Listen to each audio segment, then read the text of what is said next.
Meus irmãos, que o Senhor, por sua graça e misericórdia, continue nos abençoando como Ele tem feito. Mais uma vez, por meio de sua palavra, nós sejamos edificados para a glória do Senhor.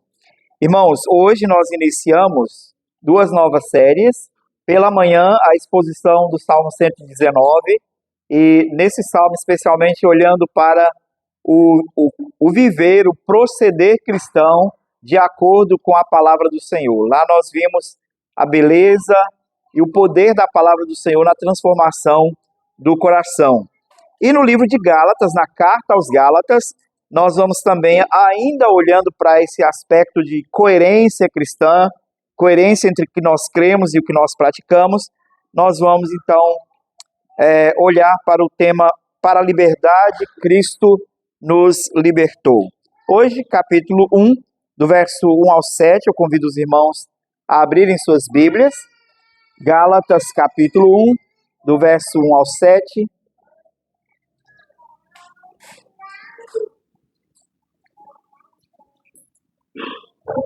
Carta de Paulo aos Gálatas, capítulo 1, do verso 1 ao 7.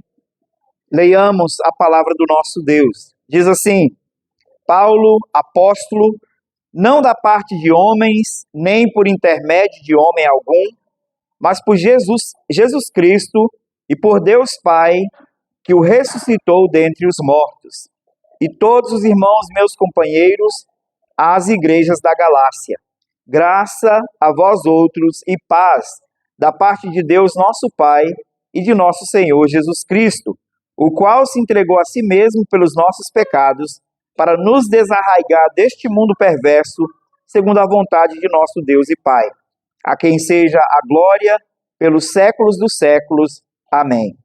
Admira-me que estejais passando tão depressa daquele que vos chamou na graça de Cristo para outro evangelho, o qual não é outro, senão que há alguns que vos perturbam e querem perverter o evangelho de Cristo.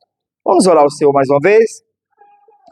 Ó Deus Santo, graças te damos por essa porção da Tua palavra bendita, porção que foi hoje designada para a instrução de nosso coração. E aqui estamos, Pai, diante do Senhor, diante do Teu Santo Espírito, diante da pessoa gloriosa de Cristo Jesus, para recebermos, Pai bendito, a palavra do Senhor, Sua direção, Sua correção, para que possamos Te honrar, ó Deus, com uma vida obediente. Por isso, ó Pai, pedimos que o Senhor abençoe os nossos corações, ó Pai. Que o Senhor nos quebrante, que o Senhor ilumine os nossos olhos, o Teu Santo Espírito faça a obra dele de iluminar o nosso entendimento, para que possamos, ó Deus, compreender e aplicar a verdade do Senhor. Torna, Senhor, tão claro o entendimento, que até mesmo as crianças pequeninas consigam entender a verdade do Senhor, pela ação do Teu Espírito nos seus corações. É a nossa oração, ó Pai, é a nossa confiança, em nome de Jesus, o Teu Filho. Amém e amém. Meus irmãos, como é do conhecimento de vocês, nós moramos em Moçambique durante 2 anos, e nós tivemos a experiência de conhecer uma cultura diferente, e especialmente o conceito de adoração dentro da cultura, e até mesmo as diferenças de cristianismos dentro da cultura que nós vivemos. Próximo da nossa casa, tinha uma certa igreja, uma seita zionista, uma seita local, que havia se estabelecido na cidade através de missionários que vieram de outra parte do país e trouxeram para lá certas práticas que não eram comuns à igreja cristã. Os sacerdotes, os pastores, os chamados pastores daquela igreja, usavam umas vestimentas pomposas, como se fossem sacerdotes eles mesmos. E era costume, na sexta-feira e nos sábados, esses ditos pastores irem para a floresta e lá sacrificarem animais aos pés das árvores, pedindo ou buscando poder para que pudessem ministrar no domingo, no dia do Senhor, em suas igrejas. E talvez você possa imaginar, bem, é muito estranho. E não há nada de cristão nesse tipo de prática. Como as pessoas ainda acreditavam nesses pastores, se está tão evidente que essas práticas são erradas? Como eles sacrificam animais em busca do poder do Espírito Santo para que possam ministrar a igreja do Senhor ao domingo? Onde há base para tal ensino? Bem, talvez você possa estar assustado com uma prática assim, se dizer cristã, mas há outras práticas que são também tão perigosas e que são adotadas por nós, ou outras crenças que são tão perigosas quanto e que são adotadas por nós, ou por igrejas, ou por crentes que professam verdadeiramente, que dizem professar verdadeiramente o nome do nosso Senhor e Salvador Jesus Cristo. Hoje nós iniciamos essa nova série no livro de Gálatas. O tema central da carta de Paulo aos Gálatas é essencialmente a obra da salvação. As verdades da salvação mais destacadas nessa carta são a justificação pela fé e a santificação de vida, que é natural, que é proveniente dessa salvação recebida por Cristo Jesus. Então, justificação e santificação são aspectos da salvação muito relevantes nessa carta de Paulo aos Gálatas. Mas eu quero começar fazendo uma correlação com o tema adoração. Bem, essencialmente, o ser humano é um ser religioso. E você pode observar que em todas as culturas, há esse aspecto religioso. Esse aspecto religioso é facilmente percebido nas culturas em todo o mundo, em todos os lugares e em todas as épocas. O sentimento religioso, como chamado por João Calvino, ou a mera religiosidade, não significa que a adoração é verdadeira. O sentimento religioso é algo que Deus nos deu, mas a mera religiosidade advinda desse sentimento religioso não é de fato a adoração a Deus, não é a adoração verdadeira. Pelas Escrituras, adorar a deuses falsos é idolatria. Mesmo adorar a deuses falsos de forma correta ainda é idolatria. E do mesmo modo, adorar ao Deus verdadeiro de um modo errado também é idolatria, é pecado. O que é de fato adoração verdadeira? Adoração verdadeira é adorar ao Deus verdadeiro do modo correto, como Ele mesmo nos designou, como Ele mesmo prescreveu. O que nós podemos concluir então sobre adoração aqui? Só há um modo correto de adorar ao Deus verdadeiro. Só há um modo correto de adorar ao único Deus verdadeiro. Isso é claro nas Escrituras. Todo o resto é condenado por Deus. Agora vamos aplicar essa mesma verdade, ou esse mesmo princípio, à salvação. Pelas Escrituras, confiar em si mesmo, ou confiar em uma pretensa bondade interior, ou em suas obras, ou nos seus méritos, é incredulidade, é pecado, é agir contrário ao que Deus determinou.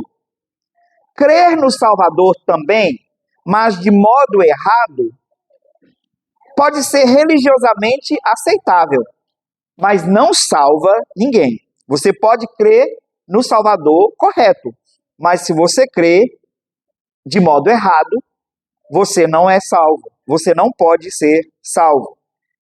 De modo igual, crer em Jesus, o verdadeiro Salvador, mas da forma errada, fazendo aquilo que de fato Deus não ordenou, indica que certamente você não compreendeu a salvação graciosa apresentada no Evangelho. A verdadeira salvação é uma graça recebida por Deus quando cremos no único Salvador verdadeiro e no modo como Deus determinou que a nossa salvação ocorreria. Deus prescreveu um único Salvador. Deus designou um único Salvador, Jesus Cristo. E um único modo de ser salvo por Ele, pela fé em sua pessoa e em sua obra. Conclusão: há somente um único Deus verdadeiro e o único mediador entre ele e os homens. Portanto, há um único modo de salvação, não há outro meio para a salvação. Ainda dentro do tema salvação, apliquemos o mesmo princípio à salvação, à santificação. A santificação é uma obra graciosa do Espírito, operada na vida daqueles que receberam a justificação pela fé. Mas uma santificação baseada em outra força ou em outra coisa, senão na graça de Cristo e no poder do Espírito, não é santificação. Você pode chamar por outro nome: ajustamento moral, adequamento comportamental, mas não santificação de coração, santificação de vida. Ajustamento moral, adequação comportamental, isso é comum, isso é possível até para ímpios. E é possível tão possível, que você consegue ver profissionais de saúde mental ajudando pessoas a ajustarem o seu comportamento, sem, contudo, promoverem uma transformação real dentro dos seus corações. Somente Jesus Cristo e o Espírito Santo é capaz ou são capazes de transformar o coração, ajustando o nosso crer ao nosso viver, a nossa prática àquilo que nós de fato professamos. Aqui então nós chegamos no problema dos Gálatas. O problema dos Gálatas é o problema de todos os homens. Todos nós nascemos com uma propensão, com uma natureza que insiste em trilhar o nosso próprio caminho para a comunhão com Deus. Nós queremos ter o nosso próprio modo de chegar a Deus, o nosso próprio modo de adorá-lo e o nosso próprio modo de receber ou de adquirir a salvação. Mesmo depois de salvos e salvos pela graça, nós ainda somos tentados a achar que o nosso próprio modo de nos relacionar com Deus é o modo correto ou o modo ideal. E às vezes até justificando isso, apelando para a sinceridade do coração. Bem, eu fiz isso de coração, certamente Deus vai agradar-se do que eu fiz. Lembremos que muitas pessoas foram reprovadas do que fizeram nas Escrituras, mesmo tendo sido feito, mesmo que o que fizeram tendo sido feito com boa intenção de coração. Vocês devem se lembrar do levita Uzá, que quando a arca ia cair da carruagem, ele com boa intenção quis segurá-la para que ela não caísse da carruagem. E ele sofreu a punição divina, porque o Senhor havia proibido que qualquer homem tocasse na arca da aliança. Então, boa intenção não agrada ao Senhor. Fazer as coisas do modo que Deus determinou, seguir aquilo que Deus pré-ordenou, isso sim é aquilo que agrada o Senhor. Bem, o propósito da carta de Gálatas, então, é lidar com o problema dos Gálatas. Os Gálatas tinham um problema sério, o de querer completar a sua salvação ou aperfeiçoar a sua salvação por meio de ritos, por meio de suas próprias obras. E essa carta, então, foi escrita especialmente para combater o legalismo nas igrejas cristãs da Galácia e para enfatizar a centralidade da graça do Evangelho na salvação e na vida da igreja. Ou seja, Paulo queria ensiná-los que nem a justificação, nem a santificação eram operadas por meio de méritos próprios ou de ações próprias do indivíduo, mas que eram obras da graça do nosso Deus no coração do pecador. Essas igrejas eram igrejas novas, igrejas que Paulo certamente havia plantado na sua primeira viagem missionária. No início de Atos, você vai conseguir ver, a partir do capítulo 9, você vai conseguir ver o ministério do apóstolo Paulo indo por todas as partes daquela região, pregando o evangelho e plantando igrejas. Eram igrejas que estavam trilhando os primeiros passos da fé e que estavam enfrentando um problema comum em muitas igrejas naquela época, que era a presença ou a infiltração dos judaizantes no meio da igreja. Os judaizantes eram cristãos de origem judaica, falsos mestres, que andavam ensinando a necessidade da observância de ritos, da lei cerimonial e de alguns ritos antigos, ritos já passados, ritos que no passado apontavam para Cristo, mas que agora não eram mais vigentes. Eles viviam pregando que eles eram necessários para o aperfeiçoamento na santificação, na salvação. O ensino deles era basicamente esse: é necessário crer em Jesus, mas é também necessário observar os ritos judaicos. Portanto, a salvação e a santificação são alcançadas quando você crê em Jesus e se submete a tais ritos, especialmente o rito da circuncisão. Eles queriam que os crentes que estavam vindo agora para a fé passassem pela circuncisão. Nós não sabemos ao certo se o concílio de Jerusalém, no capítulo 15 de Atos, aconteceu antes ou depois de Paulo de Paulo escrever a esses irmãos gálatas. Mas no concílio de Jerusalém, no capítulo 15, esse problema já foi tratado. E o colégio de apóstolos, juntamente com os demais presbíteros em Jerusalém, haviam, pelas escrituras, chegado à conclusão de que não era mais necessário circuncidar-se, porque o rito, o sacramento da nova aliança não era mais um rito sangrento, não era mais a circuncisão, e sim o batismo. Esse era o modo pelo qual as pessoas davam testemunho do seu ingresso na fé cristã. Esse era o modo pelo qual elas eram unidas aos crentes, unidos à igreja. Então, assim, eles estavam lidando com um problema, eles estavam enfrentando um problema que trazia muitos males para a igreja, porque levava a igreja a confiar em Cristo e em outra coisa.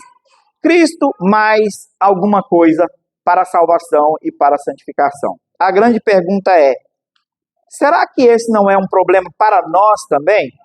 Será que nós também não estamos buscando Cristo e mais alguma coisa? Cristo e mais as nossas obras? Cristo e mais os nossos méritos? Cristo e mais o nosso bem?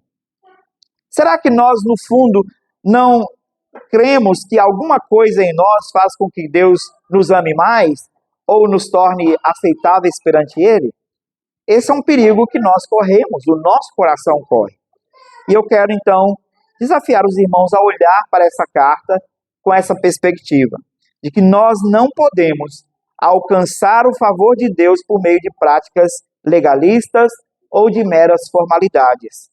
Somente a livre graça do Evangelho, por meio de Jesus Cristo, o nosso mediador, pode nos dar a verdadeira liberdade diante de Deus e nos tornar, de fato, aceitáveis perante o Senhor. Não há outro modo de você ser aceitável perante o Senhor em nenhuma das suas obras, em nenhuma. Quer seja na salvação inicial, quando você primeiro conhece ao Senhor, quer seja na sua luta contra o pecado, na sua santificação, não há nada de você mesmo. É tudo graça de Deus, tudo vem dele, tudo procede dele. Bem, aqui então Paulo está lidando com o problema do legalismo. O legalismo e a hipocrisia foram problemas muito sérios combatidos pelo Senhor Jesus Cristo. Hoje pela manhã, nós falamos sobre ortodoxia e ortopraxia. A ortodoxia é a crença correta. Então, um cristão ortodoxo, ele tem a crença correta, ou ele tem a verdadeira doutrina. E a ortopraxia é a prática correta de acordo com a crença correta.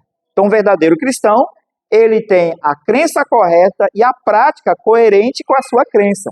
O que ele crê, o seu crer, é testemunhado pelo seu viver, é comprovado pelo seu viver. Bem, ortodoxia sem ortopraxia acaba conduzindo-nos a um desses males. Ou a ortodoxia sem a prática, ou a crença correta sem a prática correta, nos leva a errar, nos leva ao legalismo. Ou seja, nós nos apegamos à letra, nos apegamos à lei, nos apegamos ao que nós cremos, e às vezes nem é a crença correta, mas nós temos aquela convicção de que ela é correta, mas a nossa prática é incoerente. Ou talvez nós possamos ter a prática correta, mas as crenças erradas. A prática correta com crenças erradas é hipocrisia. E foi isso que Jesus condenou nos fariseus. Porque eles eram corretos na sua prática. O seu viver era muito de acordo com a lei. Mas o seu coração era sujo. A sua crença era errada. O seu crer não estava de acordo com as Escrituras. Havia um dito popular entre os judeus que dizia: se apenas 2 homens pudessem entrar nos céus, um seria um escriba e outro seria um fariseu, porque a sua prática de vida era muito justa, era muito correta. Na verdade, eles tinham a prática correta com as crenças erradas. Aqui de Gálatas, o que nós temos? Nós temos crença e prática errada. Nós temos os dois associados. Uma crença que não está de acordo com o Evangelho e uma prática decorrente dessa crença. E muitas vezes nós podemos ou ter a crença correta com a prática errada, a prática correta com a crença errada, ou ambos errados. E aí nós precisamos avaliar-nos pelas Escrituras para ver onde é que nós precisamos corrigir, precisamos ser corrigidos para vivermos de acordo com a vontade do Senhor. O que nós percebemos na carta aos Gálatas é que o legalismo corrói o verdadeiro Evangelho. Talvez nós pudéssemos aqui procurar definir o que é legalismo em três afirmações. A primeira é que legalismo é agir por nossa própria força. Os judaizantes aqui presentes em Gálatas, eles não negavam Jesus. Eles não negavam a doutrina. Não negavam a necessidade de crer em Jesus para a salvação. No entanto, eles pregavam Jesus, mais os ritos e as obras da lei. E aqui está o problema deles. As obras são sim necessárias para demonstrar a nossa salvação, mas prestem bem atenção. As obras são necessárias para demonstrar uma salvação que já se tem. Elas não são para obter a salvação. As únicas obras que são necessárias para obter a salvação são as obras de Cristo. São as obras de Cristo necessárias para a obtenção da salvação. As obras que nós praticamos, elas podem comprovar a nossa salvação, podem dar testemunho da nossa salvação, mas nunca podem ser tomadas por nós como o meio pelo qual Deus nos torna aceitáveis perante Ele. Somente as obras de Cristo nos tornam aceitáveis perante o Senhor. De fato, as nossas obras nem são boas antes de obtermos a salvação. Não há boas obras antes de ser salvo.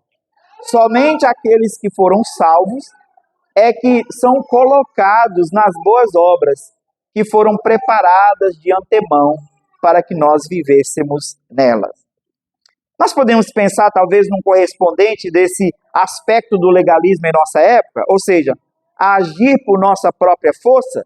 Sim, nós temos visto em muitas igrejas e muitas vezes no nosso próprio comportamento aquela postura de que nós cremos que a salvação é pela graça, mas que a santificação é pelo esforço. Eu fui salvo pela graça, mas agora é minha responsabilidade me santificar. Talvez esse engano, esse erro, seja por causa dos imperativos para a santificação. Santificai-vos, façam isto, desenvolvam a vossa salvação. E aí nós podemos ter a errônea impressão de que é nossa responsabilidade promover a nossa santificação. Mas quando nós somos desafiados pelos imperativos à santificação, nós devemos lembrar que Deus mesmo nos diz através do apóstolo Paulo, em Filipenses capítulo 2, verso 13, que é Ele, Deus, quem opera em vós tanto o querer quanto o realizar. Ou seja, é Deus quem faz você ter desejo pela santidade e é Deus que opera, que realiza as obras de santidade na sua vida. nós não podemos crer erroneamente que nós começamos pela graça e continuamos pelo esforço, como os Gálatas criam. 2. Legalismo é agir conforme nossas próprias regras. Os judaizantes trouxeram para dentro das igrejas da Galácia aquelas velhas leis cerimoniais que Deus já havia eliminado quando Cristo as cumpriu no sacrifício supremo da cruz. Todas as coisas da lei cerimonial apontavam para algum aspecto da obra e da pessoa de Jesus Cristo. O cordeiro sem defeitos, sem manchas, deveria apontar para Jesus Cristo, o cordeiro de Deus que tira o pecado do mundo. O sacrifício do cordeiro apontava para o sacrifício de Jesus Cristo na cruz, para a nossa redenção. Cada aspecto do culto, cada aspecto dos ritos da lei do Antigo Testamento apontavam para o nosso Salvador.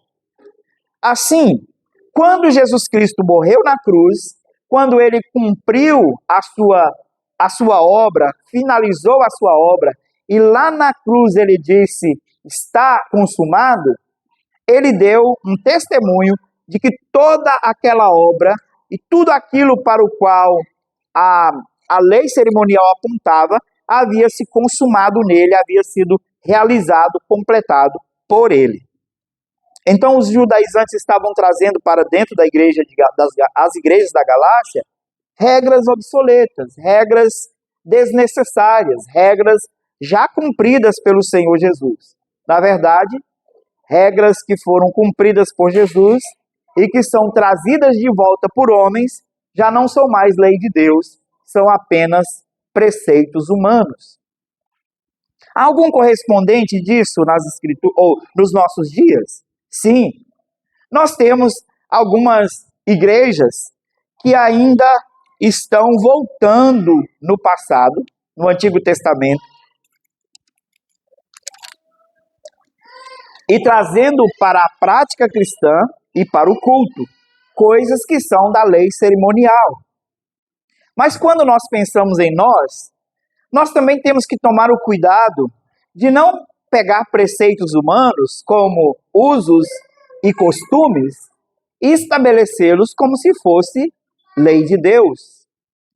É muito comum, que nós peguemos até questões culturais e a transformemos como se fossem práticas piedosas ou práticas que são de fato instruídas pelas Escrituras. E assim nós estamos errando, porque nós estamos, na verdade, vivendo de um modo legalista, colocando no cristianismo regras e preceitos humanos que não são ordenados pelo Senhor, que não são de fato dados pelo Senhor. É claro que nessa questão de usos e costumes, especialmente quando se trata de vestimentas, muitas igrejas no passado erraram ao achar que era o tamanho ou o estilo de vestimenta que determinava se uma pessoa era crente ou não. Só que hoje nós fomos para um outro extremo, de as pessoas dizerem, não são usos e costumes, não é pela vestimenta que se vê se uma pessoa é crente ou não, mas infelizmente, especialmente algumas irmãs, perderam completamente o senso do que é modéstia bíblica. E diz, a minha igreja não tem usos e costumes, portanto, eu posso usar cropped, eu posso andar com a barriga de fora, eu posso andar mostrando partes do meu corpo, porque não tem problema.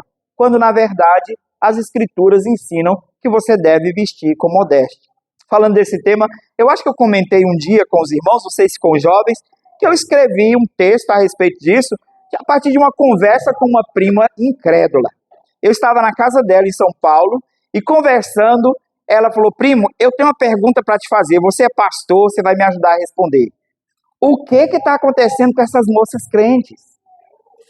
As roupas delas são tão curtas que dá para ver o coração. Ela estava falando de outra parte do corpo, é claro. Mas aí eu pensei, poxa, esse é um tema bom, a roupa mostra o coração. De fato. E eu escrevi um artigo que o título era A Sua Roupa Mostra o Seu Coração. E de fato, a sua roupa mostra o seu coração.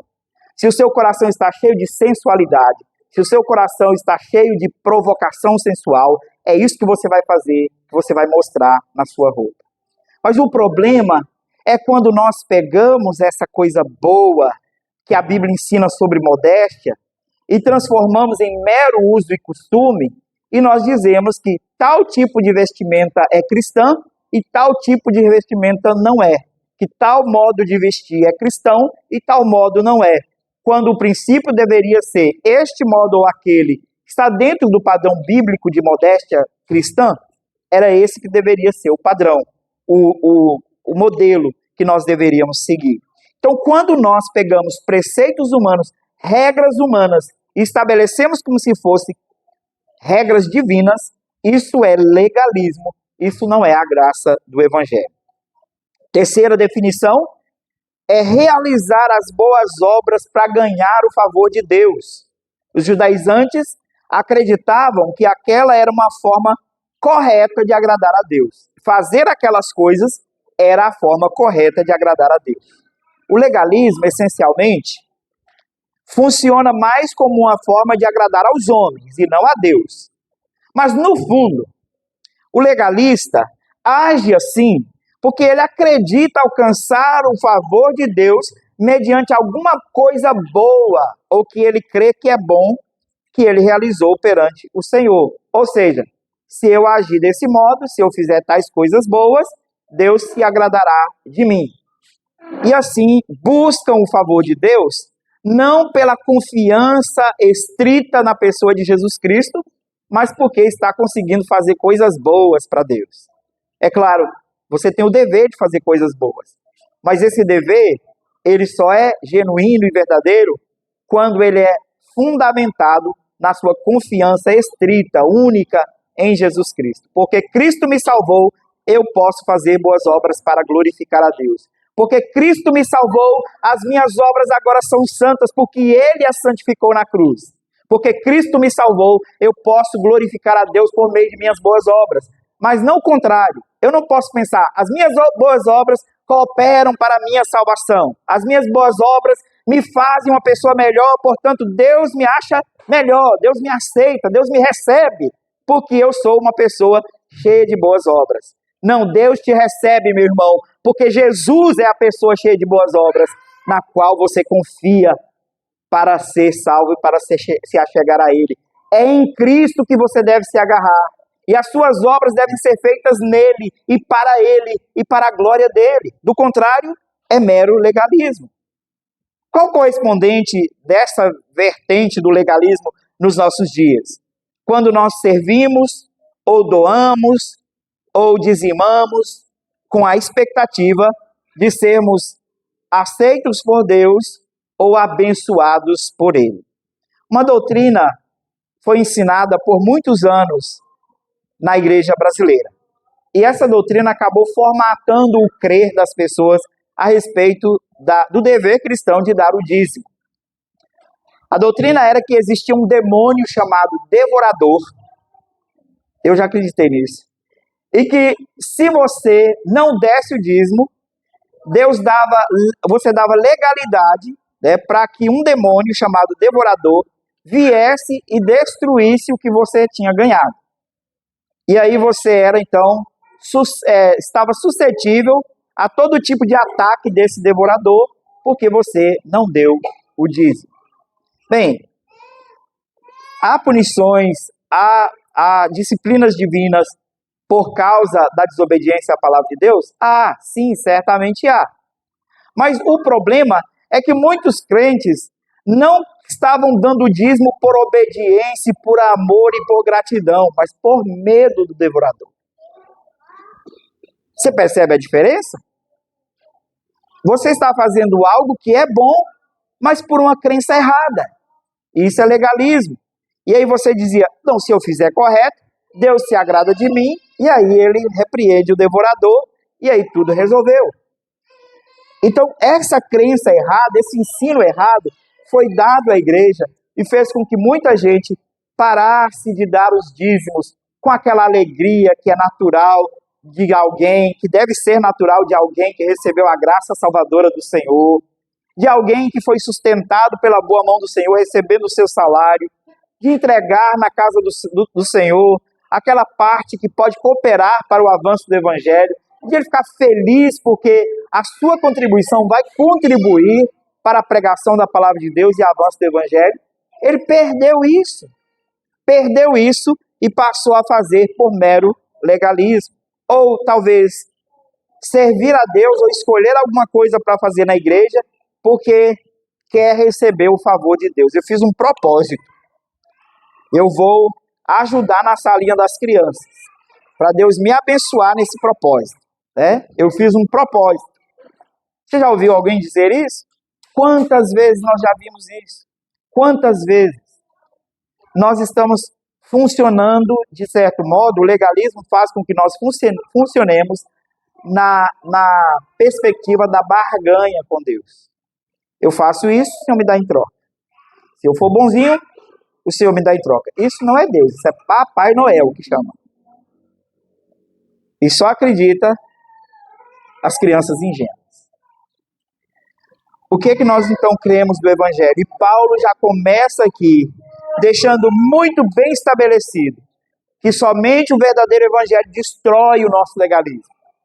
Porque Paulo começa mostrando que o Evangelho, em primeiro lugar, é gratuito, ou seja, a graça é de graça. É redundante, especialmente para você entender, a graça é de graça. E Paulo faz isso em Romanos, quando ele diz que gratuitamente pela graça. É essa expressão que Paulo usa lá em Romanos 5. Gratuitamente pela graça. A graça é de graça. Deus o Pai iniciou a nossa salvação. Cristo Filho a realizou. E Deus o Espírito a aplicou gratuitamente a cada um dos que creram nele. E Paulo deixa isso claro quando ele se apresenta. Paulo, eu sou Paulo, apóstolo, e ele apresenta aqui como enviado de Deus, como pregador do Evangelho. E ele faz questão de dizer, eu não fui designado por homens. Eu não vim como apóstolo por intermédio de homens, mas por meio de Jesus Cristo e por Deus Pai, que o ressuscitou dentre os mortos. E aí no verso 3 ele invoca aquelas graças do Evangelho que ele invoca sobre todos os crentes. Graça e paz. A graça e a paz da salvação sejam com vocês. E aí quando ele invoca essas duas bênçãos da salvação, ele diz graça e paz da parte de Deus, o nosso Pai, que iniciou a salvação. Da parte de Deus, o nosso Pai. No verso 4, ele diz que esse Pai deu a Jesus Cristo, e que Jesus Cristo entregou a si mesmo para nos desarraigar deste mundo perverso, segundo a vontade de nosso Deus e Pai. Então ele mostra quem iniciou a salvação, quem realiza a salvação é o nosso Deus e Pai. Ele gratuitamente faz isso. Mas ele também mostra que Deus, o Filho, realiza essa salvação quando ele entrega a sua vida. Verso 4, o qual se entregou a si mesmo pelos nossos pecados para nos desarraigar deste mundo. Deus, o Filho, Jesus Cristo, realizou a nossa salvação para nos desarraigar deste mundo. Então, em primeiro lugar, o Evangelho é livre, o Evangelho é grátis, o Evangelho é gratuito, a salvação é de graça, a graça é de graça. Deus Pai que deu, Deus o Filho quem realizou, Deus o Espírito quem aplicou. Isso é uma verdade simples, básica, mas a mais essencial da nossa fé.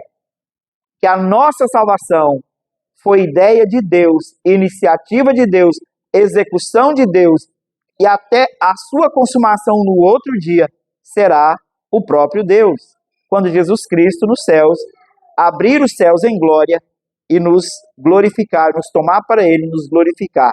A obra da salvação, do início ao fim, é realizada pelo nosso Deus. Não pensemos enganosamente que nós estamos promovendo ou desenvolvendo ou realizando a nossa própria salvação por nossos próprios esforços ou méritos. Se não fosse Cristo Jesus, o seu Espírito Santo e a obra de Deus o Pai, nem vontade de ser salvo nós tínhamos, nem desejo de salvação nós teríamos. É somente quando ele coloca em nós o desejo, quando ele ressuscita o velho homem, ele vivifica o velho homem, ele dá o desejo por Deus, o desejo da salvação, e ele nos dá um novo viver, e ele nos dá um crer, e nós dirigimos os nossos olhos para Cristo e cremos nele e passamos a esperar só nele para a nossa salvação. Mas além disso, Paulo mostra que o evangelho é libertador, e somente o evangelho pode nos libertar do nosso legalismo. Paulo diz assim, pela entrega de Cristo, verso 4, ele a si mesmo se entregou pelos nossos pecados, para nos desarraigar deste mundo perverso, para nos libertar deste mundo perverso. Cristo se entregou para que nós fôssemos desligados de tudo que é mundano. Legalismo, hipocrisia, é obra mundana, não é algo que procede de um coração piedoso, de um coração transformado pelo Espírito Santo. O legalismo e a hipocrisia revelam a nossa autoconfiança. E salvação não é por autoconfiança. Salvação é por confiança no alto. Confiança em Cristo. Confiança em Deus. Por sua graça, nós estamos livres do pecado. Já nesse mundo, nós já conseguimos experimentar essa liberdade.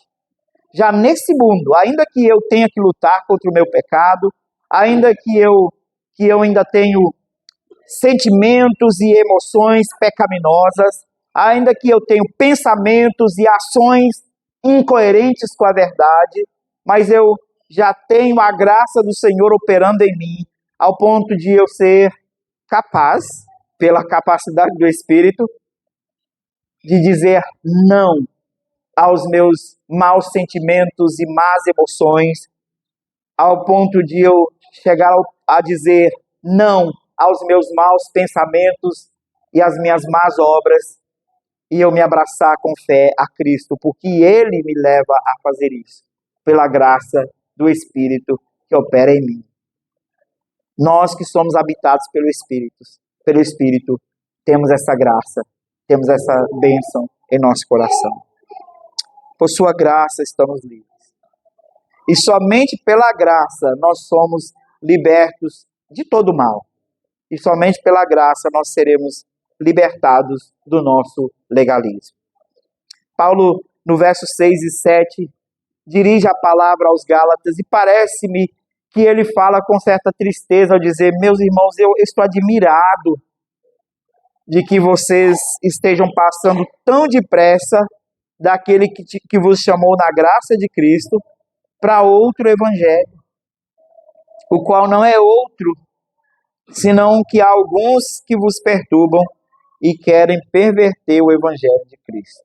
No caso dos Gálatas, havia homens pervertendo o evangelho dentro da igreja.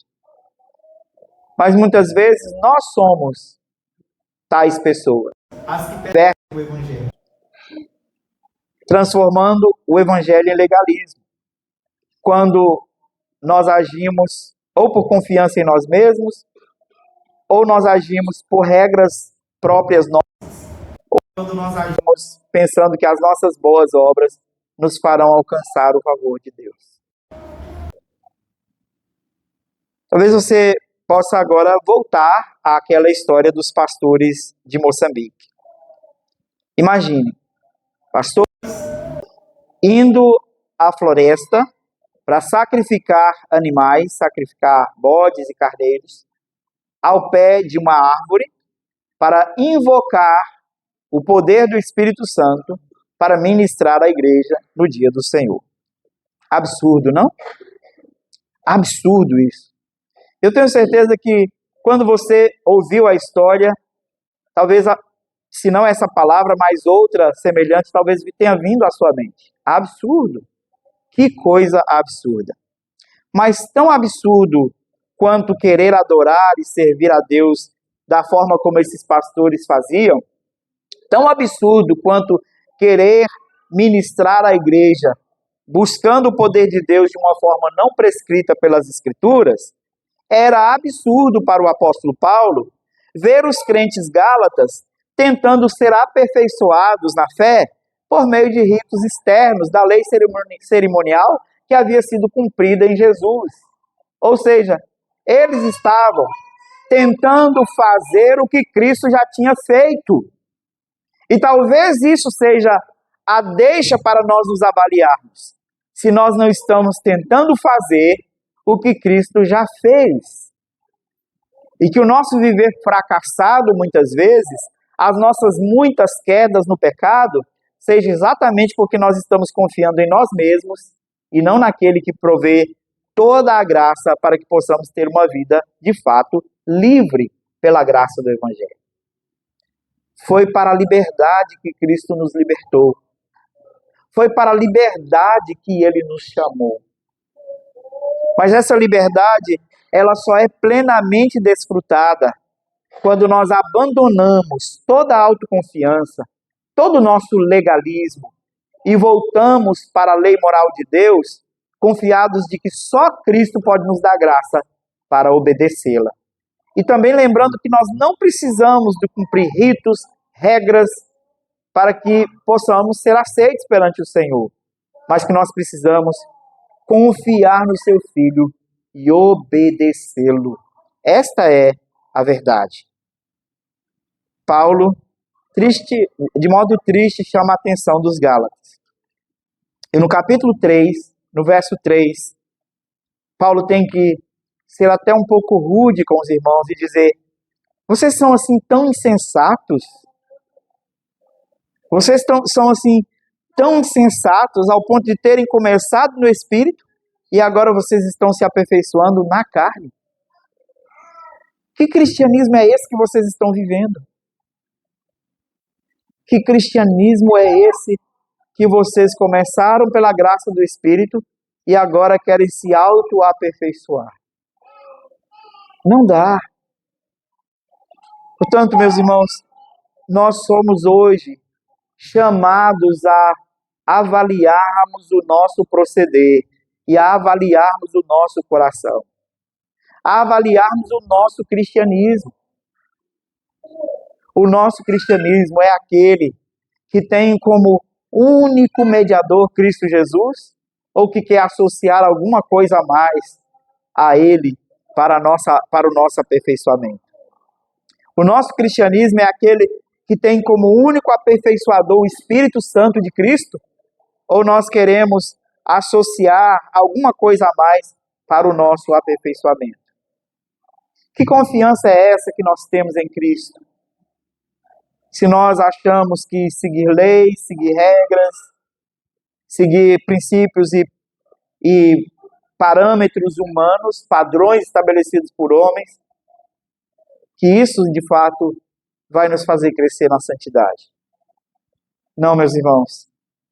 Somente a graça grátis do Evangelho pode nos tornar verdadeiramente livres e capazes de obedecer.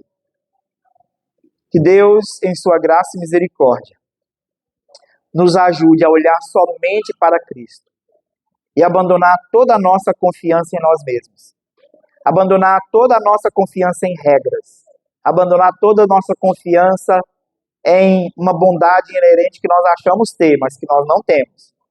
Porque tudo de bom que há em nós provém do nosso Deus, que é bom.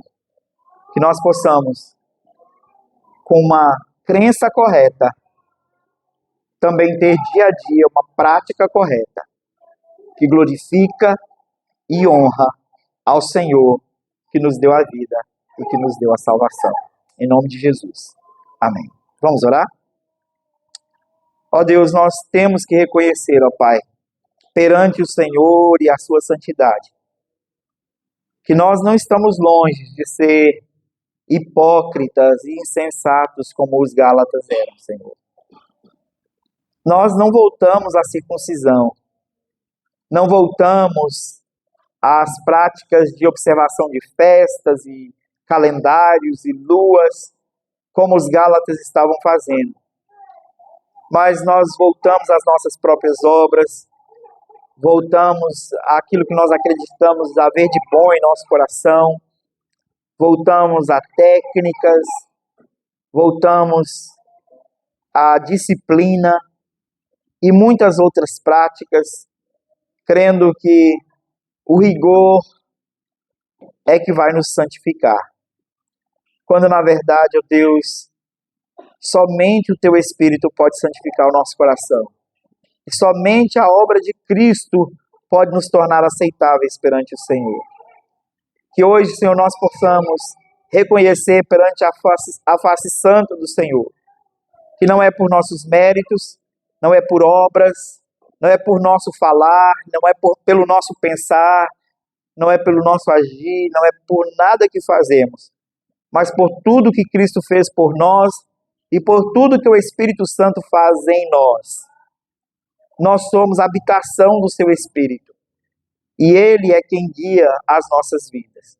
Por isso, ó Deus, ajuda-nos a ter um viver que é coerente com o nosso crer, que a nossa fé seja de fato em Cristo Jesus, a fé correta, e que o nosso proceder seja de acordo com a verdade de Cristo Jesus, a fé correta, o agir correto para a glória do Senhor. Assim oramos, Pai, pedimos, no nome santo e bendito de Jesus, o nosso Salvador. Amém e amém. Irmãos,